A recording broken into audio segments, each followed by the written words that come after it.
This is Valley News Live at 10. Should have moved to Minnesota a long time ago. This is as far as the Grand Canyon could be in how we view women. Is the mother's life endangered? Time is running out for the Red River Women's Clinic in Fargo. Because of safety concerns, the clinic isn't revealing its exact new location in Moorhead, but tonight their fundraising efforts to move have surpassed the $800,000 mark. Yeah, as you just heard, their director says she should have moved years ago, and she fears the days ahead. Kirsten Mitchell has details.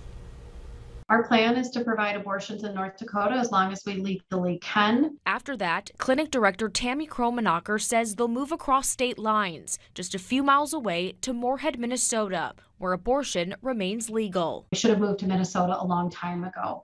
There are a lot less burdens on providers, a lot less hoops patients have to jump through. Kromenacher says the final days will be tough, but they've also been overwhelmed with support from clinic escorts to raising nearly $1 million for their move. There will likely be fear, confusion.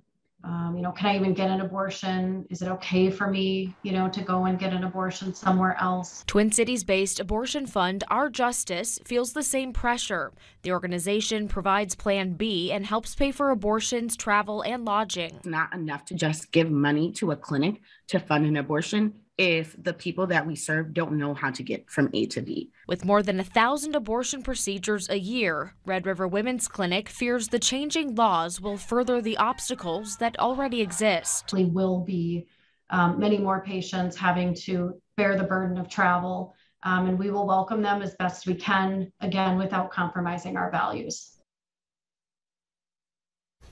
Now, according to a move by the state's AG earlier today, North Dakota's abortion laws go into effect 1 month from today, July 28th. But there are still a lot of questions about how exactly they'll work. Yeah, we know once the laws go into effect, performing an abortion will be a Class C felony, carrying a max penalty of 5 years in prison and a $10,000 fine. Now, that's for the person performing the abortion, not the person receiving one. And the state's ban does include exceptions for rape, incest, and saving the life of the mother.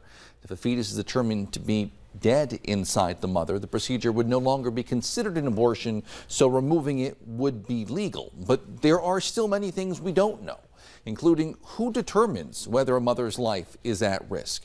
Is a doctor's word good enough? What if a child's not viable, meaning isn't developing properly, will die outside the womb? Our reading of the law as written is that ending that type of pregnancy early would be illegal under the North Dakota law that prevents abortion because of genetic abnormalities. We reached out to women's health care leaders who say that is also how their legal counsel interprets the law. But again, the law change is very new, so we are still working to understand the fine point details. In Minnesota, abortion will remain legal up to the point of viability, generally around 24 weeks. But the fall of Roe v. Wade is adding a new dynamic to state races. Carolyn Cummings contrasts the views of candidates in the governor's race and their contrasts and how the decision could be felt at the ballot box in November.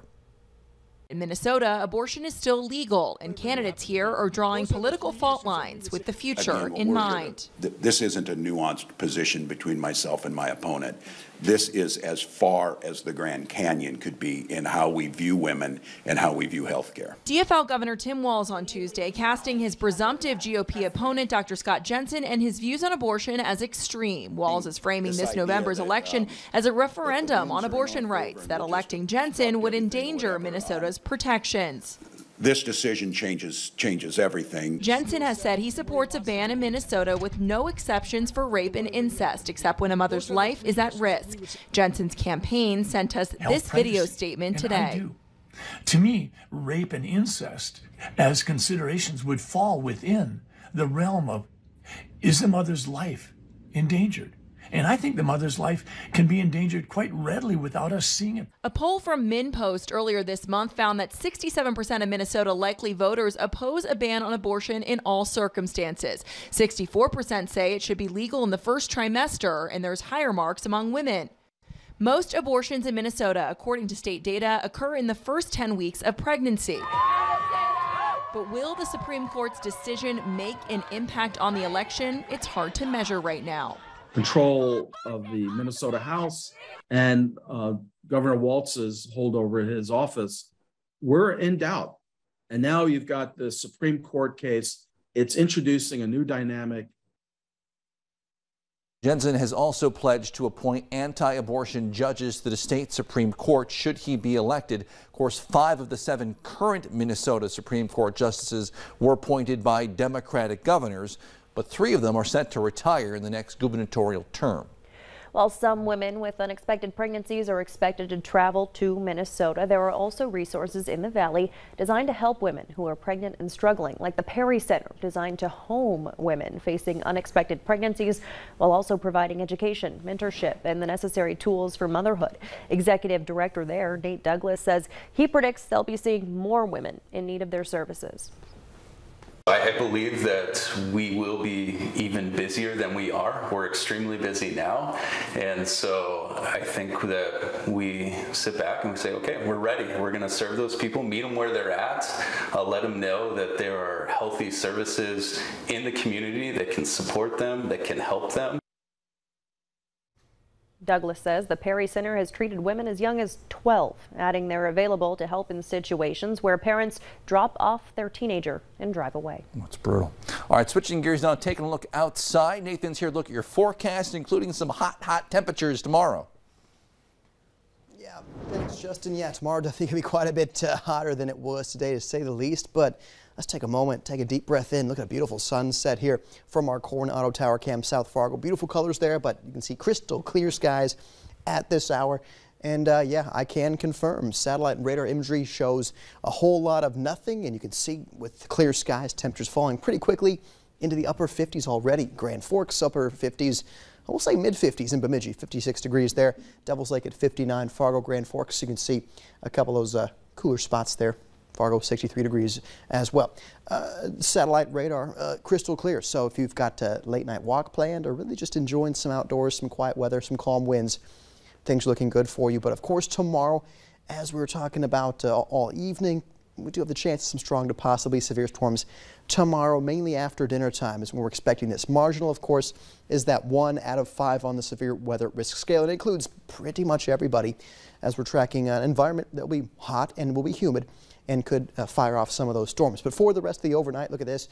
Clouds increasing after about 4 a.m. Could be some spotty showers there after 4 a.m. So maybe not quite a windows open kind of night, but definitely a brisk morning in Fargo, those upper 50s. And in Grand Forks, even cooler, talking low 50s to mid 50s for that morning temperature just before sunrise tomorrow. So, of course, Stacy, Justin, we'll talk about that storm chance for our Wednesday.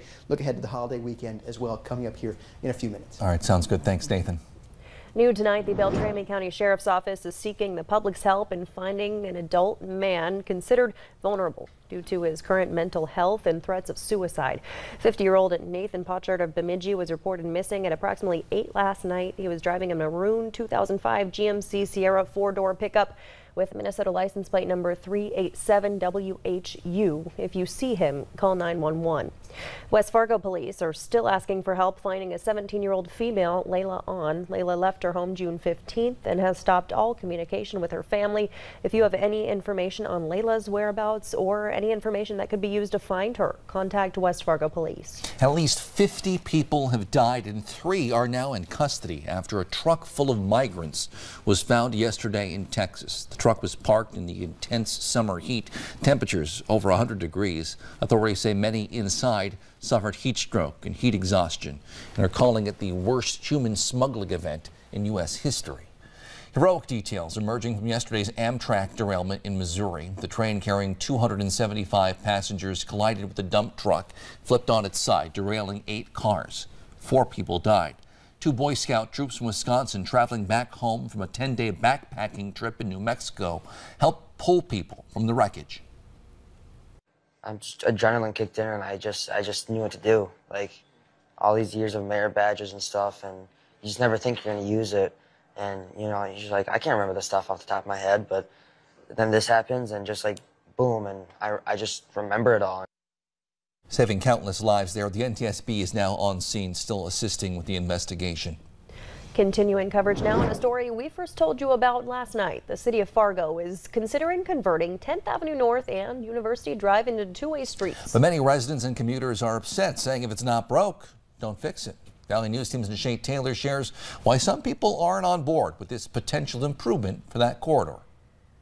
The city of Fargo is now working with a consulting firm on a study considering options to enhance the 10th Street and University Drive corridor. We're looking at them. How are they working today? What's changing? Could things be improved in the future?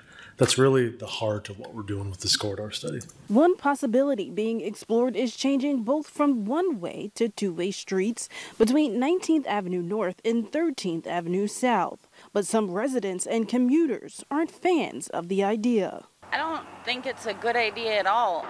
Well, I don't think it would be a very good idea. Stacy Brenner lives in the area, while Karen Hinkle commutes to and from work using both streets. You know, the traffic flows so nicely with it going in one direction either way. 10th and University seem to be working just fine how they are. Although not intrigued by the idea, Brenner says there is only one factor that could make the possible change work. If the city engineers can find a way to add another lane or two, you know, going each way, that's the only way it would be effective. City officials say other options to better improve the corridor are being explored as well. And next month, the consultants will be seeking public input on how residents would like both streets to work for them. In Fargo, Nishay Taylor, Valley News Live. And before anything gets decided, residents living in that area will receive postcards and surveyors will go door to door seeking public input. Later on Valley News Live.